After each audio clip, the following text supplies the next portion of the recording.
ఇల్లు కట్టించుకునే వ్యక్తి నిర్మాణ విషయంలో దేనికి ప్రాధాన్యత ఇవ్వాలి?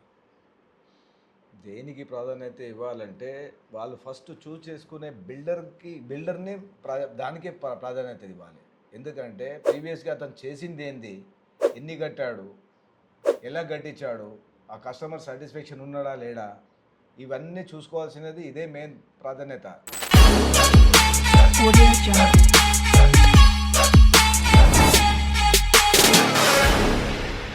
నమస్తే అన్నగారు. అన్నగారు బాగున్నారా? బాగున్నానన్న.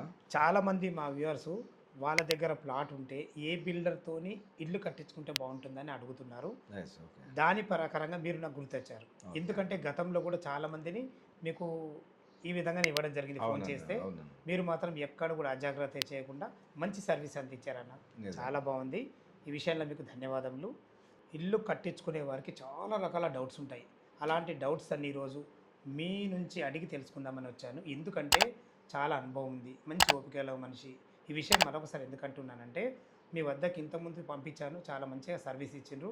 అది దృష్టిలో ఉంచుకొని ఈరోజు మీ దగ్గర రావడం జరిగింది. మీ కంపెనీ పేరేంటి, ఎన్ని సంవత్సరాల అనుభవం ఉంది, పూర్తి విషయాలు చెప్పండి అన్న. ఓకే అండి, తప్పకుండా. నమస్తే అండి, నా పేరు కృష్ణగౌడ్ అండి. నేను నాదర్గూల్లో ఉంటాను. గత 2011 నుంచి నేను ఈ ఫీల్డ్లో ఉన్నానండి. 2015లో నేను రిజిస్టర్ చేశాను కంపెనీ, సాయిరామ్ కన్స్ట్రక్షన్ అని. నా కంపెనీ ఒకటి సాయిరామ్ కన్స్ట్రక్షన్ కంపెనీ అని రిజిస్టర్ చేశాను. వర్క్ అయితే అప్పటి నుంచి నడుస్తుంది మాకు. స్టిల్ ఇప్పటి వరకు రన్నింగ్లో ఉందండి ఇది.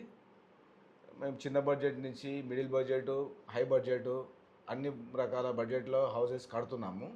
ఇప్పుడు అన్నగారు అడిగినట్టు మీకు ఏదో డౌట్స్ ఉన్నాయన్నారు కదా, దాని గురించి ఒకసారి అడిగితే నేను చెప్తానండి దాని వివరంగా దాని గురించి. ఓకే అన్న, ఇప్పుడు మీకు ఒక 15 సంవత్సరాల అనుభవం ఉంది కదా, ఎక్కువ ఎంత బడ్జెట్ కస్టమర్లతో మీరు ఇప్పటిదాకా మీరు జర్నీ చేసిండ్రు? నేను జర్నీ చేసింది అంటే ఫస్ట్ నేను 2011లో స్టార్ట్ చేసినప్పుడు 11,99,000కి 120 స్క్వేర్ యార్డ్స్లో కంప్లీట్ ఇల్లు కట్టి ఇచ్చాము మేము. ఆ టైం పీరియడ్లో అప్పుడు ల్యాండ్ కాస్ట్ తక్కువ ఉండే కాబట్టి అప్పుడు అది ఆ విధంగా ఇచ్చాము. ఇప్పుడు క్రమేణా పెరుగుకుంటూ వచ్చింది. ఇప్పుడు మీకు కావాల్సింది ఏంటి చెప్పండి, నేను దానికి వివరంగా ఇస్తానండి. ఓకే అన్న, చాలా బాగుంది. మీరు అంటే ఎంత చిన్న బడ్జెట్ సరే ఎంత బడ్జెట్ వరకు అయినా చేయడానికి రెడీ ఉన్నారు. అవునండి. ఇప్పటి వరకు మీరు కన్స్ట్రక్షన్ ఎన్ని ఇల్లు పూర్తి చేశారు? నాకు తెలిసి 100% ఒక 100 ఎబోవ్ ఉంటాయండి. 100 ఇల్లు ఎబోవ్ ఉంటాయి.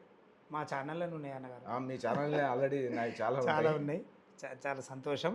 యాక్చువల్గా మీ కంపెనీ ప్రత్యేకత ఏంటి అసలు? కంపెనీ ప్రత్యేకత ఏంది అని అంటే కస్టమర్స్కి ఏ విధంగా కావాలి, వాళ్ళకి నచ్చినట్టుగా కట్టించేదే మన ప్రత్యేకత. మనం ఆల్రెడీ రిజిస్టర్డ్ లైసెన్స్ ఉంది, మనం గవర్నమెంట్కి సివిల్ కాంట్రాక్ట్ లైసెన్స్ కూడా మనది ఉంది. మనం ఒక లైసెన్స్డ్ హోల్డర్, దాంతో మనం చేస్తున్నాం. ఇక ప్రత్యేకత అంటే ఇక అదే కస్టమర్స్కి ఏ విధంగా కావాలో ఆ విధంగా కట్టియడం మన బాధ్యత. చాలా బాగుంది. అది మీరు లైసెన్స్ హోల్డరు, ప్రతి ఒక్కళ్ళకు కూడా వాళ్ళ బడ్జెట్లో ఎంత ఉంటే అంత కట్టిస్తారు. చాలా మంచి ప్రత్యేకత. చాలా నాకైతే ఈ విషయం నచ్చింది. ఒక 100 గజాల ప్లాట్లో ఇల్లు కట్టియాలంటే ఎంత ఖర్చు అవుతుంది, ఏ విధంగా? ఇప్పుడు ఉన్న పరిస్థితులలో 20 నుంచి 25 లక్షలు మినిమం అవుతుంది. మంచి ప్రైమ్ క్వాలిటీలో ఇల్లు కట్టడం జరుగుతుంది. మనకు 100 గజాల ఇల్లులో ఎసెప్ట్ ఎంత వస్తుంది? మనకి 100 గజాల ఇల్లు 850 ఎసెప్ట్ వరకు వస్తుంది. 850 ఎసెప్ట్ ఖర్చు ఇంచుమించు 20 నుంచి 25 మధ్యలో మంచి ప్రీమియం క్వాలిటీలో వస్తుంది. మంచి బెస్ట్ క్వాలిటీలో వస్తుంది. ఈ 15 సంవత్సరాల నుంచి మీరు ఎన్ని ఇల్లులు పూర్తి చేశారు? ఈ 15 సంవత్సరాల నుంచి డిఫరెంట్ కైండ్స్ ఆఫ్ బిల్డింగ్స్ కట్టాము. ఒక 100+ అయిపోయింటాయి. కొన్ని ఇండిపెండెంట్ హౌసెస్ కట్టాము, కొన్ని డూప్లెక్స్ బిల్డింగ్స్ కట్టాము, కొన్ని G+2 కట్టాము.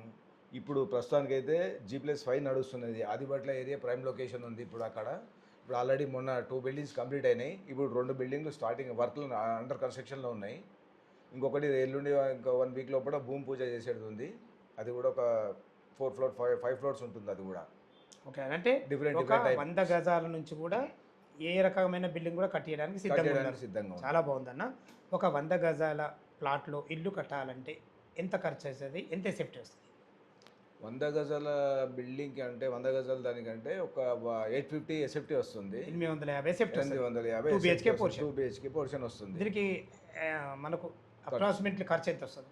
20 నుంచి ఒక 25 లక్షలు అయితే వస్తుంది. మంచి క్వాలిటీతో వస్తుంది. క్వాలిటీ కన్స్ట్రక్షన్ వస్తుంది. అయితే ఇక్కడనే డౌట్స్ వస్తాయి మనకు. చెప్పండి. ఇప్పుడు ఒక 100 గజాలు ఇల్లు కట్టాలంటే 850 ఎస్ఎఫ్టీలో 20 నుంచి 25 లక్షల ఖర్చు వస్తుంది అంటారు కదా. మ్మ్. మీ మా ఇప్పుడు కట్టించుకున్న కస్టమర్కు మీరు బిల్డర్, మ్మ్. మీ మధ్యలో ఎలాంటి ఒప్పందాలు ఉంటే బాగుంటుంది? 100% బాండ్ అనేది రాసుకోవాలండి. స్పెసిఫికేషన్స్ ఏంది ఉన్నది అనేది పర్టికులర్గా తీసుకోవాలి. అక్కడ ఎవరైనా కానీ ఒక మన బ్రదర్, కజిన్ బ్రదర్ అని లేకపోతే అదని చెప్పి రిలేషన్ అని చెప్పేసి నమ్మకం మీద పోతుంటారు. ఆ నమ్మకం అనేది కరెక్ట్ కాదు. 100% నమ్మకం కరెక్టే, కాకపోతే ఏంటంటే బాండ్ అనేది ఒక లిఖితపూర్వకంగా ఉంటే రేపు పొద్దున తప్పు బిల్డర్ చేసినా, రేపు పొద్దున కస్టమర్ చేసినా ఎవరినైనా పాయింట్అవుట్ చేయడానికి మనకు ఆస్కారం ఉంటుంది. అంటే మీ మధ్యలో ఈ కస్టమర్ మధ్యలో ఖచ్చితంగా మ్యూచువల్ అండర్స్టాండింగ్ ఉండాలి. 100% లెటర్ ఉండాలి. 100% ఉండాలండి. దాంట్లో మీరు ఏమేమి కట్టిస్తారని ప్రతి ఒక్కటి ముందే 100% స్పెసిఫికేషన్స్ ఇస్తాము. దాని ప్రకారమే వెళ్ళాల్సి ఉంటుంది. అది మీకు ఇది నచ్చలేదు, ఓకే, అది దాని జగల ఇంకొకటి ఏమైనా యాడ్ చేస్తాము, దానికి స్పెసిఫికేషన్ వేసి దానికి రేట్ ఒకటి కోడ్ చేస్తాము, దాని ప్రకారం వెళ్తుంది. అది ఏంటంటే బెస్ట్ క్వాలిటీ తోటి ఇచ్చినాము. కట్టిన బిల్డింగ్స్ కూడా బెస్ట్ క్వాలిటీ తోటి కట్టినాము. ఇప్పుడు కట్టే బిల్డింగ్స్ కూడా అదే విధంగా కడుతున్నాము. మీరు మమ్మల్ని అప్రోచ్ కావడానికి కూడా రీజన్ అదే.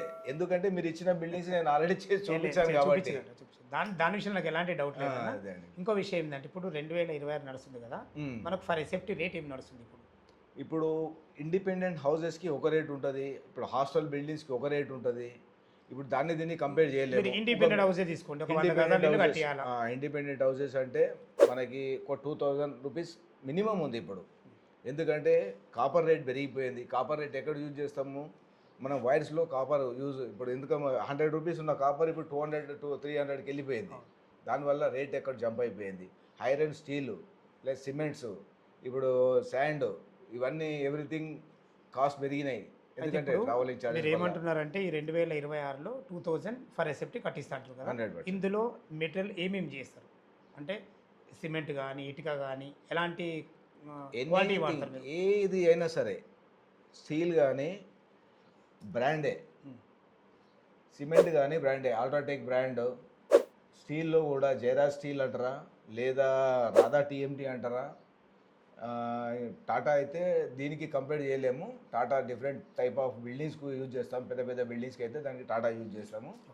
వీటికి మాత్రం ఇవి వాడుతుంటాం మనం. ఓకే అన్న గారు, మెటీరియల్ కాంట్రాక్ట్ ఏంటి అసలు?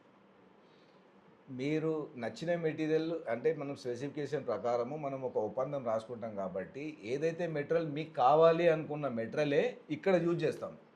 ఏదైతే జరుగుతుందో అదే మెటీరియల్ కాంట్రాక్ట్. మీకు ఏ మెటీరియల్ కావాలి అనేది మనం మెన్షన్ చేసుకుంటాం కాబట్టి ఆ మెటీరియల్ పైనే మనం డిపెండ్ అయ్యి వర్క్ స్టార్ట్ చేస్తాం కాబట్టి అదే మెటీరియల్ కాంట్రాక్ట్ కింద వస్తుంది. మెటీరియల్ కాంట్రాక్ట్ అంటే అదే అండి. ఓకే అన్న, ఇంకొక డౌట్ ఉంటే చాలా. చెప్పండి. మెటీరియల్ కాంట్రాక్ట్ ఇస్తే మంచిదా, లేకుంటే ఏదైనా లేబర్కి ఇచ్చి చేయించుకుంటే బాగుంటుందా? మీ ఉద్దేశం ఏంది? ఏది బాగుంటుంది? 100% సజెస్ట్ చేసేది అయితే మెటీరియల్ కాంట్రాక్టే సజెస్ట్ చేస్తానండి. ఎందుకంటే మీ లేబర్ కాంట్రాక్ట్ అంటున్నారు కదా, లేబర్ కాంట్రాక్ట్ ఏమవుతుందంటే లేబర్ కాంట్రాక్ట్ అనే వాళ్ళు ఈరోజు మన దగ్గర 100 రూపాయలకు వర్క్ చేస్తున్నారు అనుకోండి, రేపు పొద్దుగాల పక్కోడు 120కి ఇచ్చిన అనుకోండి, మనకు చెప్పకుండా జంప్ అయిపోతాడు. అప్పుడు మీరు పట్టుకోలేరు వాళ్ళని, మన ఇల్లు ఆగిపోతుంది. అది అక్కడ డిఫరెన్సెస్ వస్తుంటాయి. మీరు ఏంటంటే మెటీరియల్ కాంట్రాక్ట్ చేసుకుంటే ఏంటంటే మన దగ్గర ఒకటే సింగిల్, మన మేస్త్రి ఏదైతే ఫిక్స్ ఉంటాడో అదే మేస్త్రి తోటి మనకి వర్క్ కంప్లీట్ అయ్యేంత వరకు వాళ్ళే ఉంటారు. అది దానికోసం ఇది సేఫ్టీ అని నేను అనుకుంటున్నాను. 100% ఇదే సేఫ్టీ. మీరు ఒక కస్టమర్కు మాట్లాడుకొని 20 లక్షల రూపాయల 100 గజాలు ఇల్లు కట్టిస్తానే అనుకుంటారు. అనుకోకుండా ఇది 2-3 లక్షల రూపాయలు పెరుగుతుంది. అసలు ఎక్కడ పెరుగుతుంది? కారణం ఏంది? అది ఎక్కడ పెరుగుతుంది అంటే మనకు స్టీలు, సిమెంటు ప్లస్ ఈ శాండ్ అనేది కూడా మనకి ఎప్పుడు స్టెబిలిటీగా ఒకటే రేట్ ఉండదు. మార్కెటింగ్, ట్రేడింగ్ అవుతుంటుంది. దానివల్ల డిఫరెన్సెస్ వస్తుంటాయి. సమ్మర్ వచ్చే వరకల్లా కొద్దిగా ఇది ఎలక్ట్రిసిటీ కన్జంప్షన్ ఎక్కువ ఉంటుంది కాబట్టి అక్కడ మనకు రేట్ అనేది జంప్ అవుతుంటుంది. ప్లస్ రైనీ సీజన్లో శాండ్ జంప్ అవుతుంటుంది. అక్కడ మనం కొంచెం జాగ్రత్తలు తీసుకోవాల్సి వస్తుంది. అది ఉన్నప్పుడే కొంచెం రేట్స్ అనేది డిఫరెన్సెస్ వస్తుంటాయి. ఒప్పంద పత్రం లేకుండా ముందుకెళ్ళవచ్చా? దీని విషయంలో మీ అభిప్రాయం ఏంటి? 100% వెళ్ళకూడదండి. ఎందుకంటే ఇంతకుముందు గతంలో మేము చేసినప్పుడు తప్పు చేసింది అక్కడే. ఏంది అంటే ఒప్పంద పత్రం లేకుండా చేసుకున్నప్పుడు ఓనర్కి ప్లస్ బిల్డర్కి ఇద్దరి మధ్యలో మ్యూచువల్ కొంచెం ఇబ్బందులు ఏర్పడ్డాయి. అలాంటిది జరగవద్దు అని చెప్పేసి మేము ఎప్పుడైతే మాకు రిజిస్టర్డ్ అయిందో అప్పటి నుంచి మేము ఒప్పంద పత్రం చేసిన తర్వాతనే ముందుకు వెళ్తుంటామన్న. అదైతే 100% వెళ్ళాలి, ఒప్పంద పత్రం ప్రకారమే వెళ్ళాలి. కస్టమర్ ఎక్కడో దూరం ఉండి మీకు ఇల్లప్ప చెప్తారు, వర్క్ ఎలా నడుస్తుందని చెప్పేసి వాళ్ళకి ఎలా అప్డేట్ చేస్తారు మీరు? ఇది సిల్లీ క్వశ్చన్ అన్న, ఎందుకంటే ఈ రోజుల్లో అందరికీ వాట్సాప్లు ఉన్నాయి. మనం వాట్సాప్లలో డైలీ అప్డేట్ చేస్తూనే ఉంటాము. వాళ్ళకి కస్టమర్కి 100% చెప్తాము, వీక్లీ ఒక టైం అన్నా వచ్చి చూసుకోండి. ఎందుకంటే మనం ఏదైతే మనం రాసుకున్నామో అదే వర్క్ నడుస్తుంటుంది. డౌట్ పడాల్సిన సందేశం లేదు దాంట్లో. కాకపోతే ఎనీ డే పర్ డే మీకు వాట్సాప్ కాల్ ఉంటుంది. ఏం చేస్తున్నాం అనేది వర్క్ ప్రోగ్రెస్ అయితే మీకు 100% మేము అందిస్తూనే ఉంటాం. ఏ రోజుకి ఆ రోజు కంపల్సరీ అప్డేట్ ఇస్తుంటాం. చాలా చాలా సంతోషం అన్నగారు. అదేవిధంగా ఒక 100 గజాల ఇల్లు గ్రౌండ్ ఫ్లోర్ కట్టాలంటే మినిమం 4 నుంచి 5 నెలల టైం పడుతుంది. అనుకోకుండా లేట్ అయింది అనుకో, దీనికి మీ సమాధానం ఏంది? 2 వర్షన్లు ఉంటాయండి దానికి. ఇప్పుడు ఏదైతే బాండ్ రాసుకున్నామో, ఇప్పుడు ఇల్లు కట్టించుకునే అతని వల్ల కూడా కొంచెం లోటుపాట్లు జరగవచ్చు.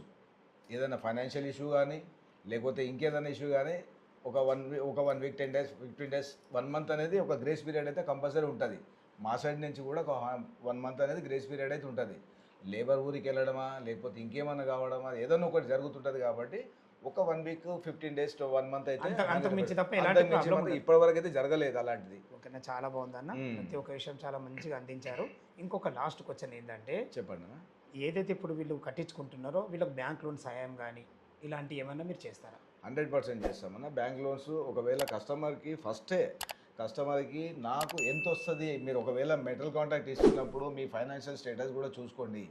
ఎందుకంటే ఇప్పుడు ఒక 50 లక్షలు అనుకొని మీరు బడ్జెట్ అనుకొని మీరు ముందుకు వెళ్తున్నారు, అది ఒక 60 లక్షలకు వెళ్ళిపోయింది, మళ్ళీ అక్కడ ఇబ్బంది పడతారు. కాబట్టి ఒకవేళ మీకు సరైన పర్సన్ బ్యాంక్ లోన్స్ వాళ్ళు తెలియకుంటే మాకు అడగండి, మేము సలహాదారులను పంపిస్తాం. వాళ్ళతోటి మేము బ్యాంక్ వాళ్ళతోటి మీకు తెలిసిన పర్సన్స్ తోటి మేము చేయిస్తాము. అది ఫిక్స్ అయిన తర్వాతనే మీరు ముందుకు వెళ్ళండి.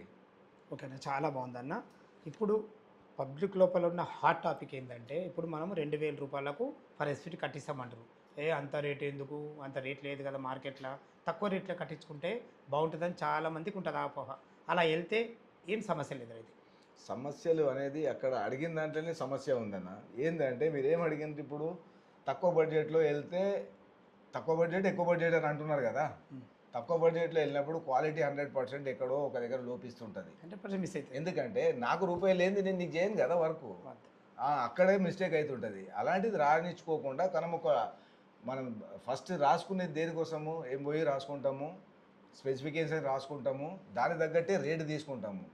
ఇంకా తక్కువ బడ్జెట్ అనేది మనకు అక్కడ మెన్షన్ రాదు, అది ఆ విధంగా వెళ్ళాల్సిందే. ఓకేనా, చాలా బాగుందన్న. ఇల్లు కట్టించుకునే వ్యక్తి నిర్మాణ విషయంలో దేనికి ప్రాధాన్యత ఇవ్వాలి? దేనికి ప్రాధాన్యత ఇవ్వాలంటే వాళ్ళు ఫస్ట్ చూస్ చేసుకునే బిల్డర్ని దానికే ప్రాధాన్యత ఇవ్వాలి. ఎందుకంటే ప్రీవియస్గా అతను చేసింది ఏంది, ఎన్ని కట్టాడు, ఎలా కట్టించాడు, ఆ కస్టమర్ సాటిస్ఫాక్షన్ ఉన్నాడా లేడా, ఇవన్నీ చూసుకోవాల్సినది ఇదే మెయిన్ ప్రాధాన్యత. చూసుకున్న తర్వాత అవసరం ఉంటే వెళ్ళి చూడండి, అడగండి. వాళ్ళు కట్టినవి ఇవన్నీ ఓవరాల్గా చెప్తే కాదు, వెళ్ళి చూడండి. మీరు అంటే ఎంక్వైరీ కూడా చేసుకోండి. ఎంక్వైరీ చేసుకున్న తర్వాతనే మీరు డిసిజన్కి రండి. ఈ బిల్డర్ మనకు కరెక్టా కాదా అనేది మీరు నిర్ణయం తీసుకోండి. అప్పుడు ఇన్ని సంవత్సరాల మీ అనుభవంలో అసలు క్లయింట్లు ఎలాంటి తప్పు చేస్తారు సాధారణంగా క్లయింట్స్ చేసే తప్పులు ఏంటంటే, వాళ్ళు ఫస్ట్ ఆఫ్ ఆల్ వాళ్ళ బడ్జెట్ ఎంత అనేది పర్టికులర్గా వాళ్ళు తెలుసుకోవాలి. సరే, వాళ్ళు ఒక పర్టికులర్గా ఇంత లోన్కి వెళ్తా ఇంత అమౌంట్, ఒక బడ్జెట్ ఒక 60 lakhs అనుకున్నారు. అక్కడికి వెళ్ళిన తర్వాత లోన్ 60 lakhs రాలేదు, ఇబ్బంది పడతారు. అలాంటి ప్రాబ్లం రాకుండా ఫస్ట్ బ్యాంక్ లోన్కి వెళ్ళిన తర్వాత ఫస్ట్ లోన్ చెక్ చేసుకోండి. చెక్ చేసుకున్న తర్వాత లోన్ అప్రూవల్ అయిపోయిన తర్వాత మీరు ఫర్దర్గా వెళ్తే బాగుంటుందని నా ఉద్దేశము. అక్కడే వచ్చేది తప్పులు జరిగేది అక్కడ. ఎందుకంటే వాళ్ళు ఒక బడ్జెట్ ఎక్స్పెక్ట్ చేసుకొని వస్తారు. అక్కడికి వచ్చిన తర్వాత మళ్ళీ కొంచెం ఏదో ప్రాబ్లం వచ్చేసి కొంచెం లోను వేరేది క్లియర్ చేయాలి, ఇది క్లియర్ చేయాలని చెప్పి లోన్ తగ్గుకుంటూ వస్తుంటుంది. మళ్ళీ వాళ్ళు ఫైనాన్షియల్గా ఫేస్ చేయాల్సి వస్తుంటుంది ప్రాబ్లం. అక్కడే ఇబ్బందులు పడుతుంటారు. అలాంటి ఇబ్బందులు పడకుండా ఫస్ట్ ఆఫ్ ఆల్ బ్యాంక్లో మనకు అసలు యాక్చువల్గా మనకు కావాల్సిన లోన్ ఎంత, మన దగ్గర ఉన్న బడ్జెట్ ఎంత, మనం కట్టించుకోవాలనుకున్న బిల్డింగ్ ఎంత అనేది మనం ఒక ఫిగర్ మనం ఫిక్స్ అయిపోయిన తర్వాతనే ఓ బిల్డర్ దగ్గరికి వెళ్ళి అక్కడ సజెస్ట్ చేసి తీసుకుంటేనే బెటర్ అనుకుంటున్నాను నేను. అది చాలా చాలా అద్భుతంగా చెప్పారు అన్న గారు. చాలా బాగా వివరించడం జరిగింది. వాళ్ళ దగ్గర ప్లాట్ ఉంటే ఏ విధంగా కట్టిస్తారనేది ప్రతి ఒక్కటి క్షుణ్ణంగా చెప్పడం జరిగింది. నాకు కూడా చాలా డౌట్లు ఉంటే మీ ద్వారా ఈరోజు అన్నీ క్లియర్ అయినాయి. అదేవిధంగా మీ దగ్గర ఏమైనా ఇప్పుడు రెడీ టు కట్టిన ఇల్లులు ఉన్నాయా? దాని గురించి ఏమన్నా ఉంటే చెప్పండి. మన దగ్గర కట్టిన బిల్డింగ్స్ అంటే అండర్ కన్స్ట్రక్షన్లో బిల్డింగ్స్ ఉన్నాయండి. 130 స్క్వేర్ యార్డ్స్ G+1 ఉన్నాయి. అది ఒక 1 ల్యాక్ 1 సిఆర్ 10 ల్యాక్స్ ఆ బడ్జెట్లో ఉన్నాయి. ప్లస్ ఆదిబట్లలో మొన్న రీసెంట్లీ 2 బిల్డింగ్స్ అయ్యాయి. అది G+5 అవి hostel building, PG hostel buildings. ఇప్పుడు present already PG hostel building ఒకటి రన్నింగ్లో స్టార్ట్ అవుతుందండి. ఈ 1 వీక్ 10 డేస్లో కూడా స్టార్ట్ అవుతుంది. అది కూడా అప్రాక్సిమేట్లీ 3.2 వరకు బడ్జెట్ ఉంటుంది దాన్ని. 3,20,00,000 వరకు 3,20,00,000 వరకు బడ్జెట్ ఉంటుంది. ఆదిబట్ల టీసీఎస్కి దగ్గర అవుతుంది. టీసీఎస్కి దగ్గర అవుతుంది. జస్ట్ టీసీఎస్కి ½ కిలోమీటర్ ఇప్పుడు ఈ డిస్టెన్స్. 1,10,00,000 అన్నారు, అదే ఎక్కడ బిల్డింగ్? ఇది వచ్చేసి మనకు లావిలాస్ హెచ్ఎండి లేఅవుట్ అండి. అది నాదర్గుల్ పక్కన కుర్మల్గూడ రోడ్లోనే ఉంటుంది. లావిలాస్ అని హెచ్ఎండి లేఅవుట్ అండి. అది అందులో నువ్వు ఎన్ని గజాలు? 131 స్క్వేర్ యార్డ్స్ 131 గజంలో G+1 G+1 ఉంటాయండి. 1,10,00,000 దాని రేట్. 1,10,00,000 రేటు. అది హెచ్ఎండి లేఅవుట్. హెచ్ఎండి లేఅవుట్లో ఉందండి. చాలా ధన్యవాదాలు అన్నగారు. థ్యాంక్స్ అన్న. ప్రతి ఒక్క విషయం చాలా అద్భుతంగా అందించడం జరిగింది. ఫ్రెండ్స్ విన్నారు కదా, కృష్ణా గౌడ్ గారు అయితే కన్స్ట్రక్షన్లో ఎలాంటి లోపాలు ఉంటాయి, ఎలా కట్టించుకుంటే బాగుంటుందని చాలా వివరంగా చెప్పడం జరిగింది. ఎందుకంటే గత 15 సంవత్సరాల నుంచి ఇదే రంగంలో ఉన్నారు. ఇప్పటి వరకు తనకు 100కు పైగా ఇల్లు కట్టడం జరిగింది. ఎక్కడ కూడా కన్స్ట్రక్షన్లో అజాగ్రత్త చేయకుండా చాలా అద్భుతంగా కూడా జరుగుతుంది. ఇదే కాకుండా మనకు లైసెన్సు హోల్డర్ ఉన్నటువంటి ఒక మంచి పర్సన్ను మేము ముందుకు తీసుకురావడం జరిగింది. మీరు కూడా హైదరాబాదులో ఎక్కడైనా ఇల్లు కట్టించుకోవాలనుకుంటే 100% మీరు కృష్ణ గారిని సంప్రదించాలని మా యొక్క మనవి. మీకు ఎలాంటి డౌట్స్ ఉన్నా పైన కృష్ణ గౌడ్ గారి నంబర్ ఇస్తున్నాను, తను సంప్రదించాలని మా యొక్క మనవి. సదా మీ సేవలో అంజయ్య.